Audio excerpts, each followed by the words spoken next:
Ito ang inyong lingkod na nagbabalik upang magbigay ng mga balitang walang bias at pawang katotohanan lamang. Ito ang Bayang Pinas. Ngunit bago ang lahat, kung bago ka pa lamang sa ating channel ay syempre huwag mong kakalimutan na mag-subscribe muna, pindutin ang notification bell at piliin ang all upang lagi kang maging updated sa ating mga bagong videos na ina-upload araw-araw. At syempre, maraming salamat na rin po sa ating mga solid viewers sa walang sawang pagsuporta. Huwag na huwag rin din pong kakalimutang mag-iwan ng like at i-share ang ating mga videos upang maging aware din ng ibang tao sa kung anong nangyayari sa ating bansa. At kung mayroon ka naman pong opinion or di kaya hinaing, ang ating comment section po ay bukas para sa inyong mga saloobin. Laging tandaan, bilang residente ng bansang Pilipinas, ang ating opinion ay dapat marinig at mapakinggan. Ito na nga mga kaibigan, atin nang panoorin ang kabuuan ng video.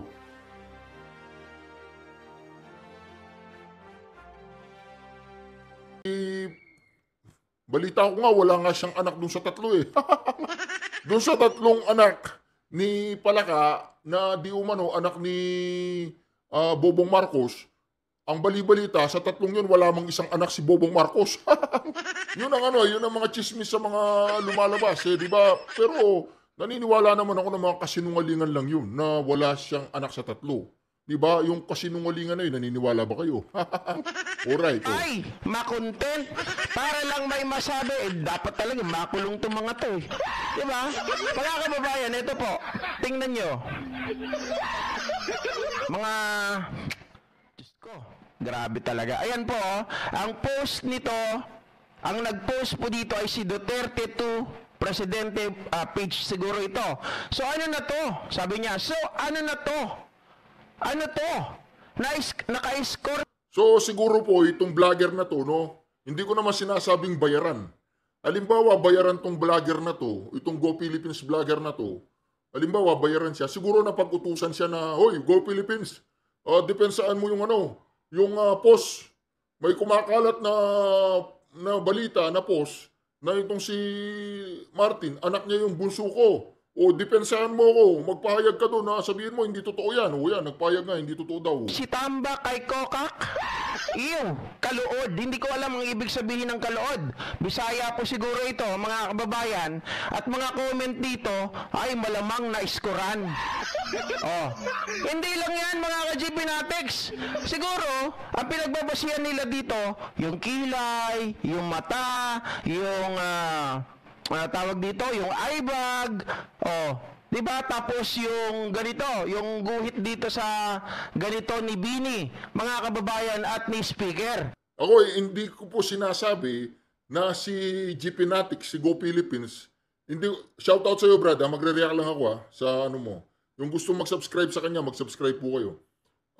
Dito kay Go Philippines, siguro ang sinasabi lang niya dito na masyadong malisyoso yung mga nagpo-post na pati yung anak dinadamay at pati yung nanay nadadamay, na di umano yung nanay bumuka ka kay Martin, nagpahataw o lumabas si Bini, ganon.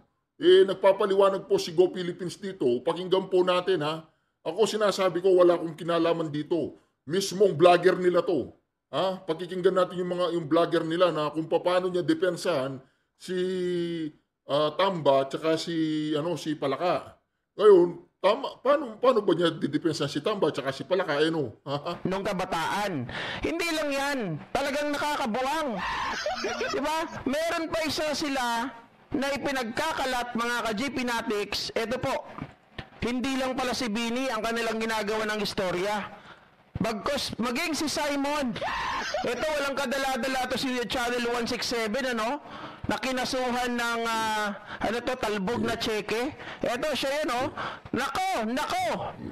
Nako! Naglabasan na si Uncle at ang kanilang pamangkin.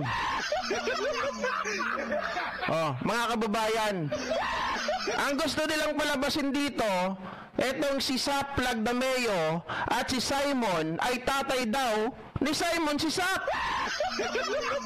Diba? Kasi mga kababayan, bakit?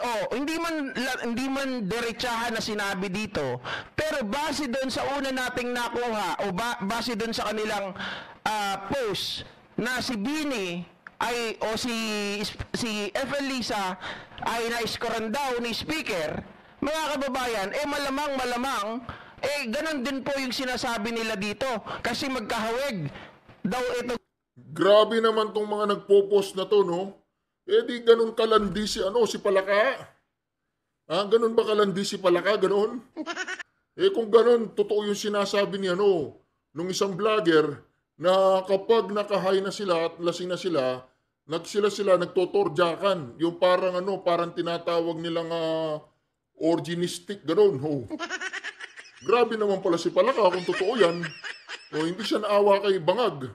Paano yan? Anong gagawin natin dyan? Papa-DNA test natin, di ba? Kung ayaw magpa-follicle test ni Bangag, paano yung mga tao na to, kung papa-DNA test, kailangan pa bang pakialaman ng taong bayan, yung kalandian na may kalandian? Di ba? Dapat hindi na po, di ba?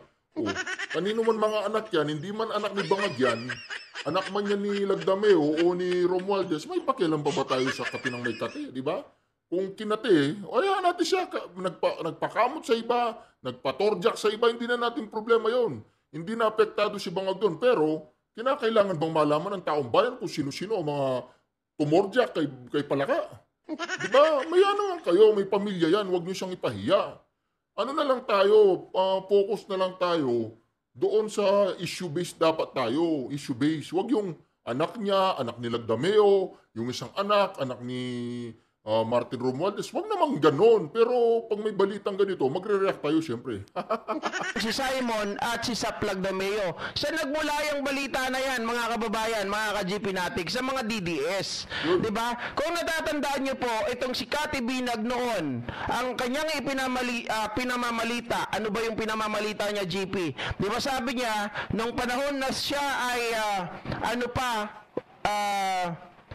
tawag dito, kalapate, diba, na mababa ang lipad ng isa sa mga circle of friends nila Saplag Dameo, mga kababayan, nakalimutan ko na yung pangalan ng lalaki na hiniwalayan siya. Sinasabi po niya dito na si FL Lisa daw ay nakikipagganunan sa ibang lalaki. Diba, ginaganon daw siya ng mga iba't ibang lalaki, kasama na po yung kanyang mga bodyguard. Kaya nga po, ito sasabihin ko sa inyo, kaya po nabubuisit itong si Mami Peng doon kila Pebbles, kasi isa rin si Pebbles sa nagkakalat dati na si FL Lisa daw ay nagpapatira sa iba. Ano nagpapatira? Alam nyo na, yung mga hindi na minor dyan, yung may mga tamang pag-iisip na alam nyo ang ibig kong sabihin. Kaya diba? Hindi po galing sa mga DDS yung mga salitang ganyan. Hindi ko alam kung naku, saan galing yan. Pero tayo po dito, nagre-react lang. Ano po ito pro-administration vlogger po ito, si Go Philippines. I believe, pro-administration siya o hindi. Kasi sa nakikita ko, tinitira niya si Palakay. Anyway, dapat wala na tayong pakialam. Pasko na. Bagong taon na, magbagong buhay na tayo. Hayaan na natin yung mga malandi, lumande, o nagipagtorjakan, ganyan. Wag na po natin silang pakialaman. Pero totoo kaya si Saplag Dameo, ang tatay niya itong batang to, At si Bini, tatay ba niya kaya si Tambay, Yan yung malaking katanungan na dapat sagutin po ni Palakayan. Dapat sagutin niya yan in details. Diba, in details. Ngayon, kung anak nila ni Sap, ito, tsaka anak nila ni Martin, yung si Bini, kailangan niya magpaliwanag doon kay Bangag. Paano nangyari yun, di ba? Naglalabasan na daw itong si Uncle at Pamangkin, mga kababayan, sila daw ay tunay na mag-aama. Hindi po ba, mga ka-GP Natics? Ngayon, ang basihan lang nila kasi magkahawig. Diba? Yun, magkahawig lang. Pero kung titingnan po natin, syempre unang-una kay speaker, tapos kay Bini. Magpamangkin yan sila Diba? Magpamangkin yan sila. Anong gagawin natin dyan? Pero kung titingnan ninyo, yung muka ni Bini, nung kabataan po niya, kasi ano na rin to, 27 years old na kung di ako nagkakamali ito Diba? Tingnan nyo nga ang mukha niya.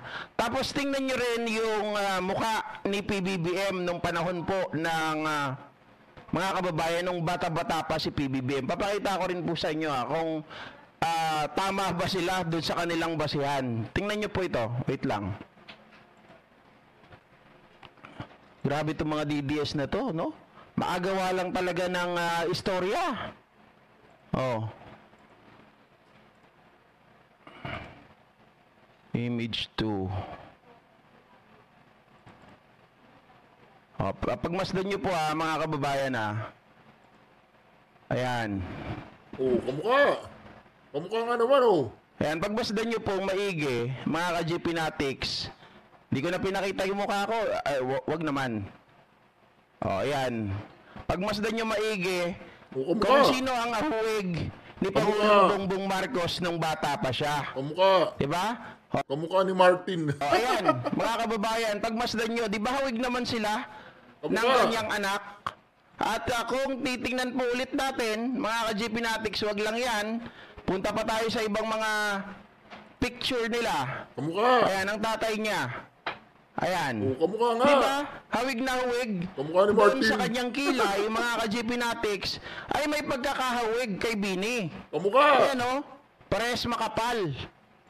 Oh, kamukha ni Martin. kuha pa tayo ibang picture nila. Tingnan nyo to, mga kababayan.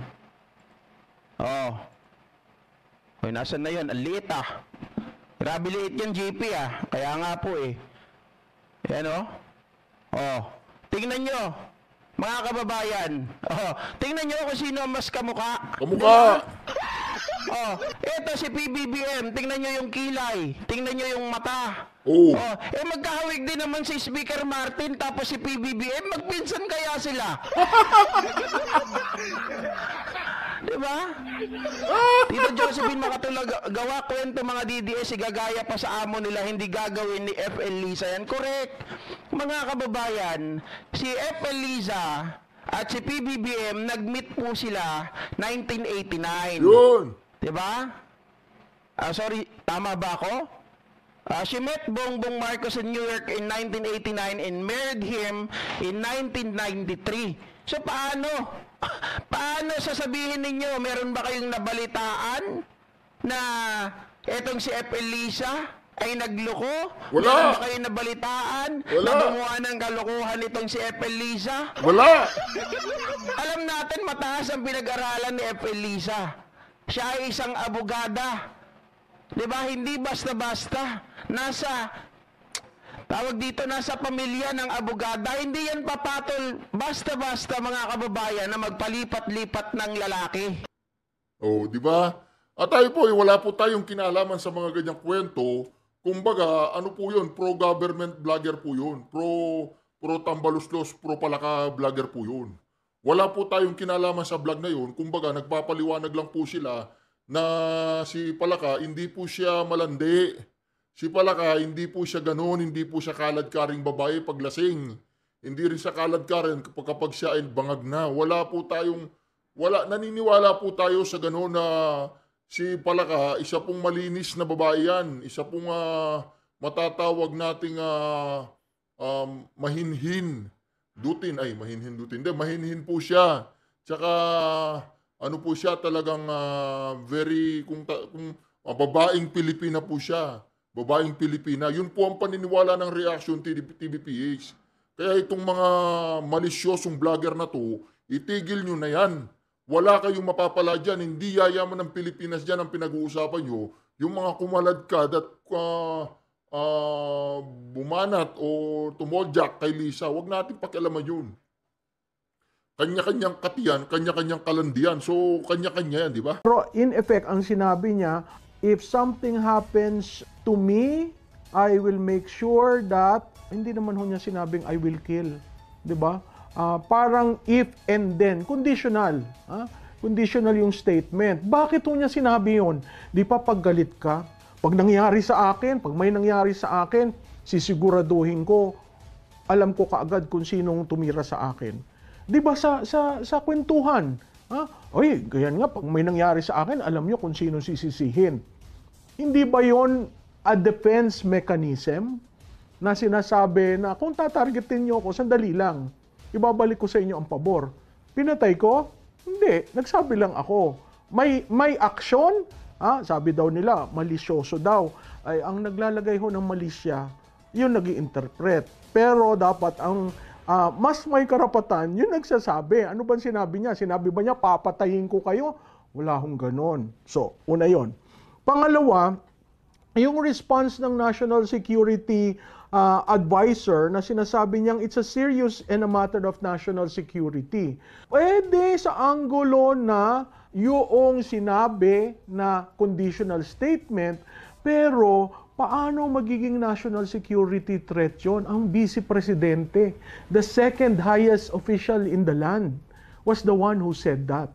Oh, ang hindi pa natin nalalaman, no? Ang hindi sinasabi ni Vice Presidente, ano bang nangyari sa kanya nung birthday niya? At meron siya ditong linya sa liig. Ay, bayaan na po natin si Vice Presidente ang magkwento nun. Akala ko ho yun, may sakit eh.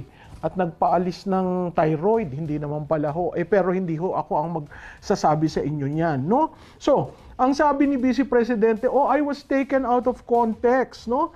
Kasi meron silang pinipinta na naman naratibo na very malicious, pero lacking in logical content, no? Sabi niya ganyan. So, sinabina na si Vice Presidente noong November 26, no? Sunod-sunod ho yan. Tingnan niyo yung sulat ng sabpina, ha? Ang sabi dun sa sabpina, ay ilalagay ho natin dito sa sabpina, you are hereby commanded to appear. Ay, yun naman hong NBI head retired judge, sir. Second highest of the land, second highest official of the land, susulat ho kayo ng ganon. Hindi ho ba mali?